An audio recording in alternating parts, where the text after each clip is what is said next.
السلام عليكم ورحمة الله وبركاته.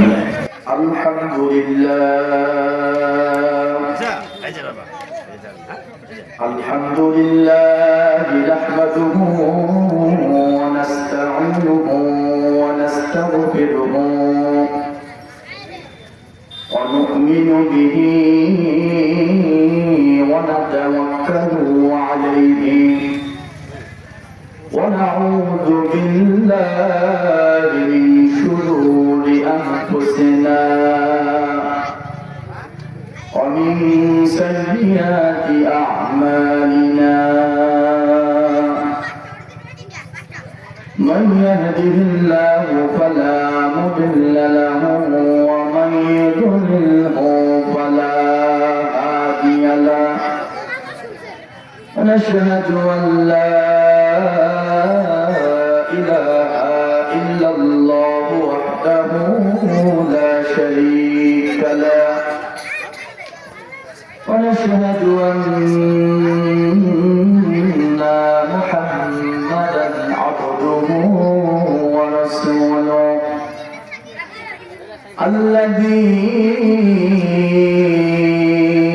أرسله بالحق بشيرا ونذيرا وداعيا إلى الله بإذنه وسراجا وقمرا منيرا فقد قال الله تعالى في كلامه المجيد والفرقانه الحميد জবান খুলে আমার সাথে পড়ুন আউযু বিল্লাহি মিনাশ শাইতানির রাজীম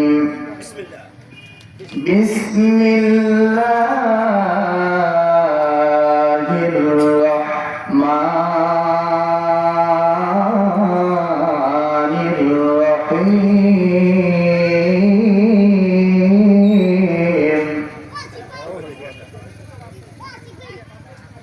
কুল্লু নাফসিন যায়িকাতুল মাউত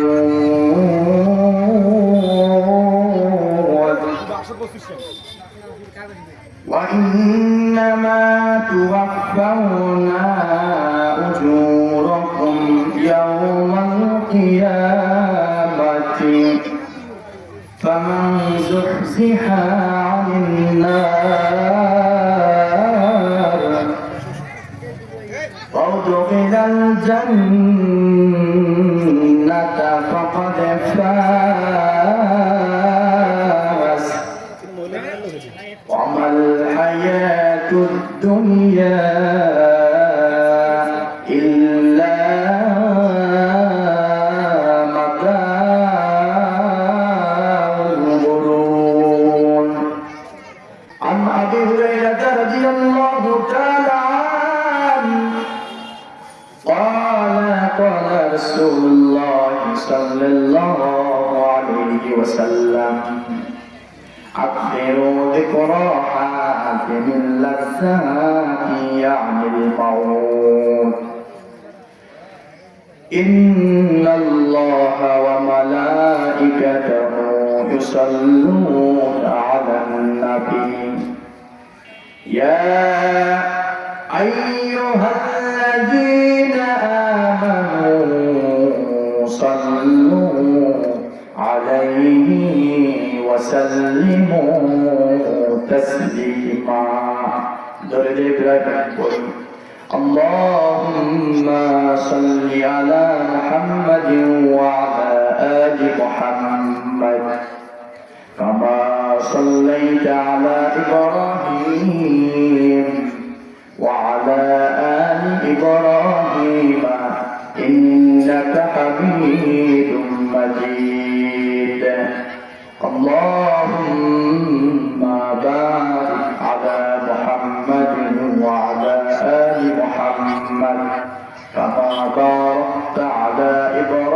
إبراهيم وعلى آل إبراهيم إنك حميد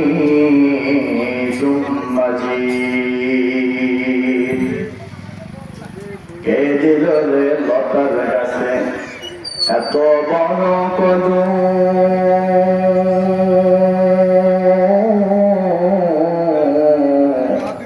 কাল ইশারায় মৌমাছিরা মৌচাকে দেয় মধু আল্লাহু আকবার বলে কে দিল রে লতার গাছে এত বড় কদম কাল ইশারায় মৌমাছিরা মৌচাকে দেয় মধু কে দিল রে শিমুল গাছে নরম নরম তুলা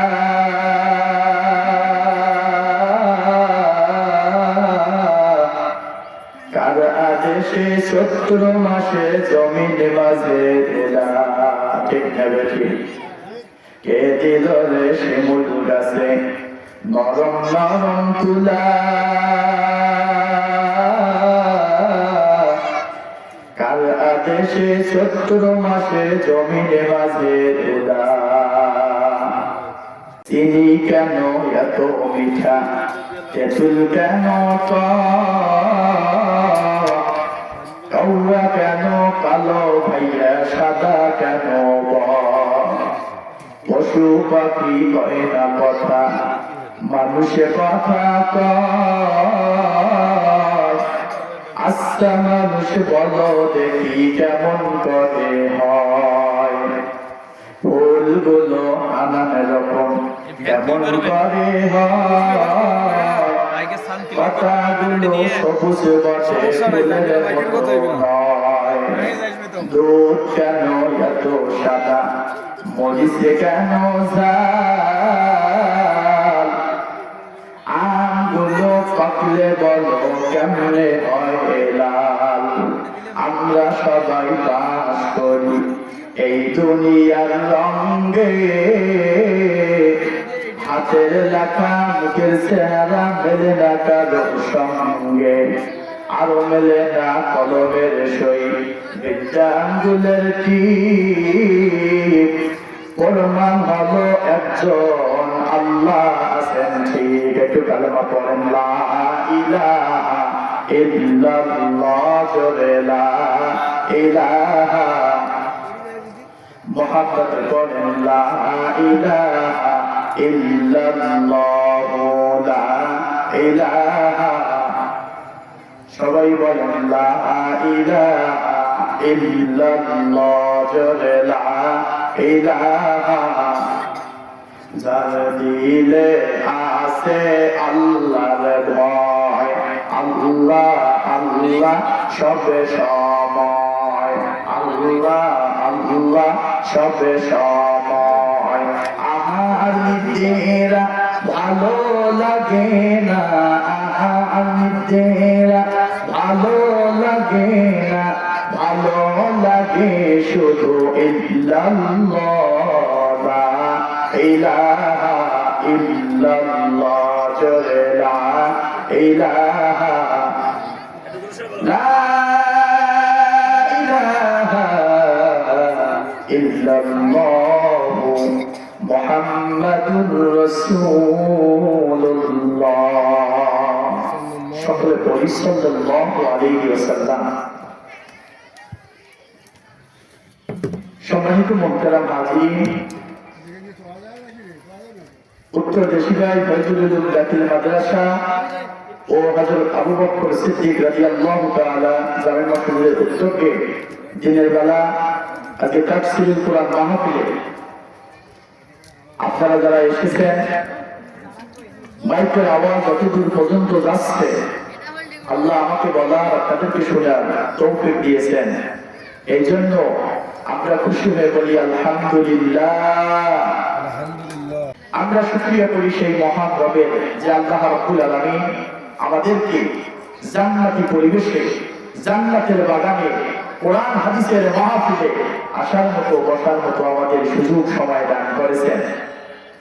অন্তরে অন্তঃস্থল থেকে শুকরিয়া আদায় করি আরেকবার বলি আলহামদুলিল্লাহ, আরেকবার বলি আলহামদুলিল্লাহ।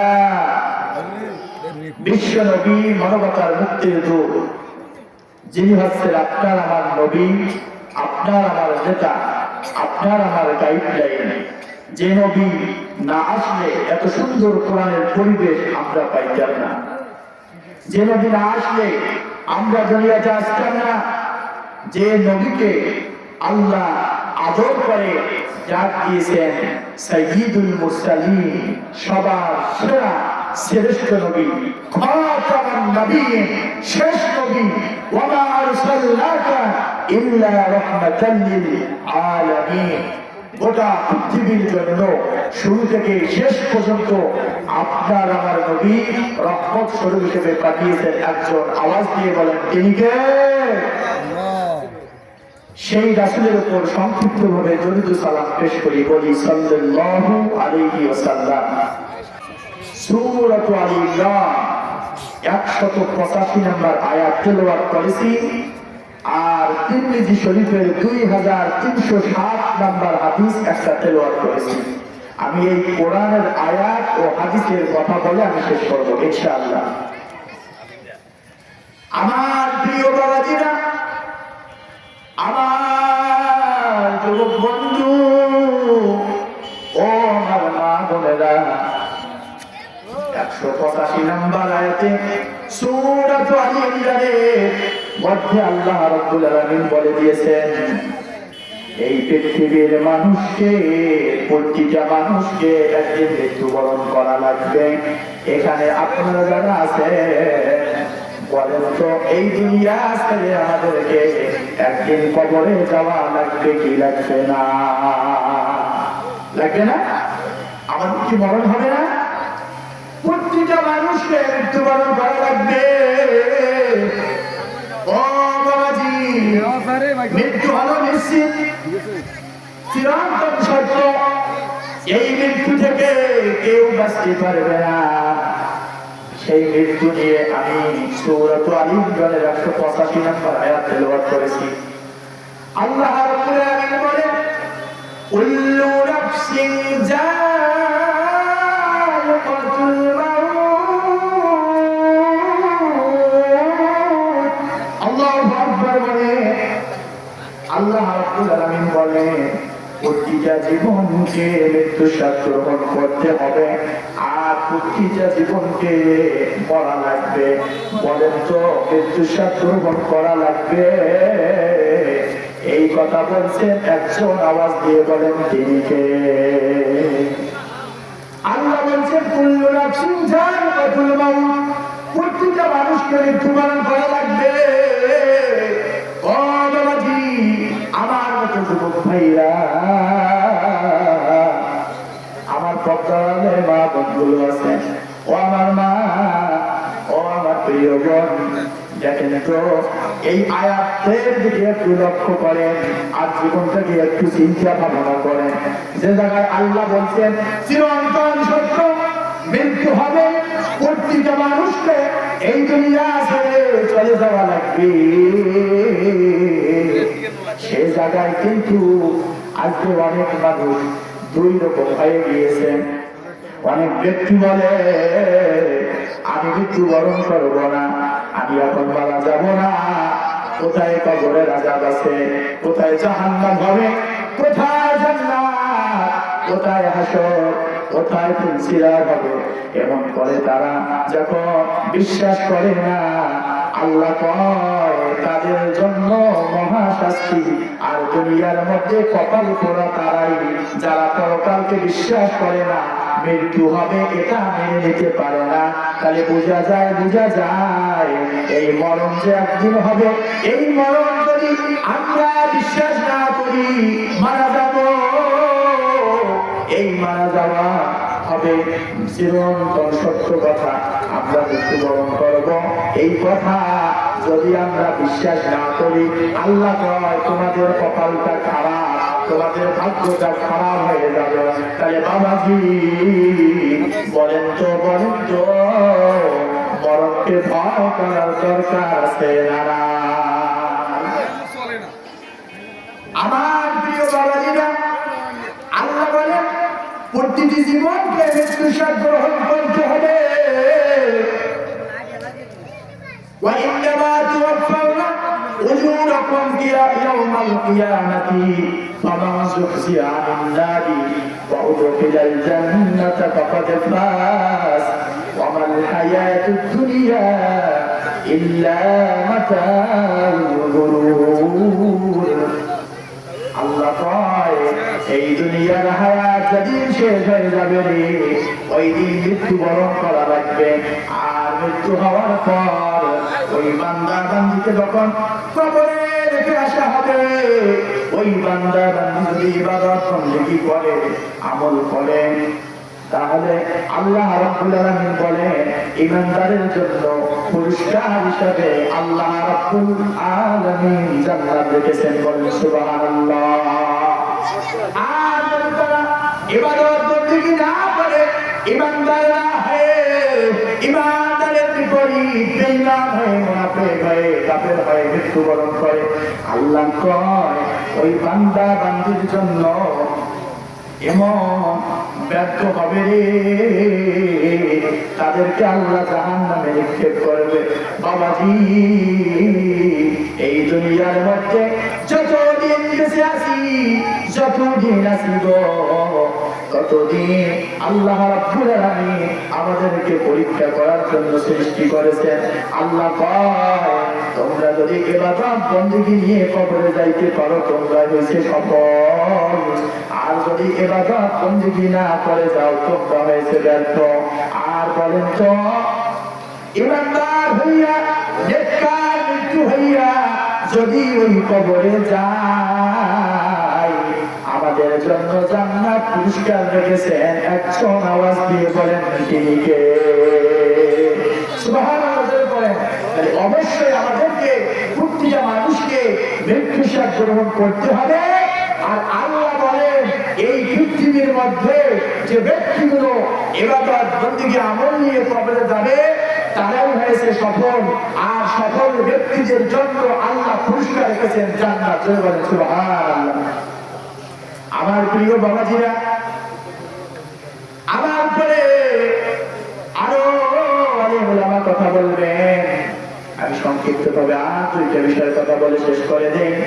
এই আয়াত থেকে সূরা আলী ইমরানের 185 নম্বর আয়াত থেকে বুঝলাম, যেখানে আল্লাহ প্রকাশ্যে ওপেন ভাবে বলেছে তোমাদের মৃত্যু হবে, তোমাদেরকে মরা লাগবে।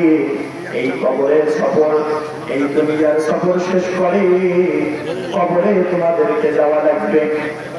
আল্লাহ নিজেই বলেছেন এই দুনিয়ার মধ্যে তোমাদের যা যা করবে কর্মফল হিসাবে তোমাদেরকে প্রশ্ন করা হবে।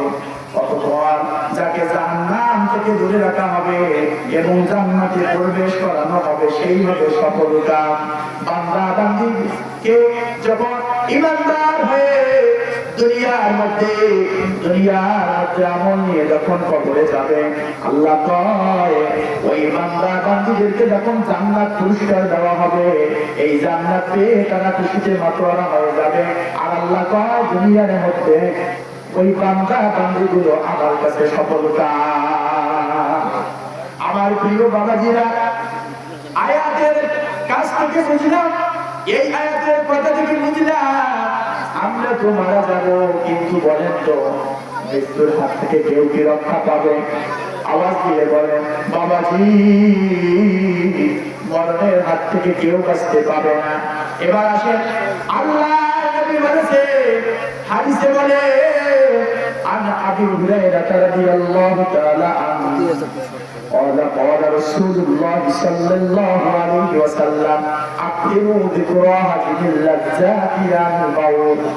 আবু হুরায়রা রাদিয়াল্লাহু তাআলা বর্ণনা করেন, নবী করিম সাল্লাল্লাহু আলাইহি ওয়াসাল্লাম বলেছেন, ও দুনিয়ার মানুষেরা রে, তোমরা মৃত্যুকে বেশি বেশি স্মরণ করো।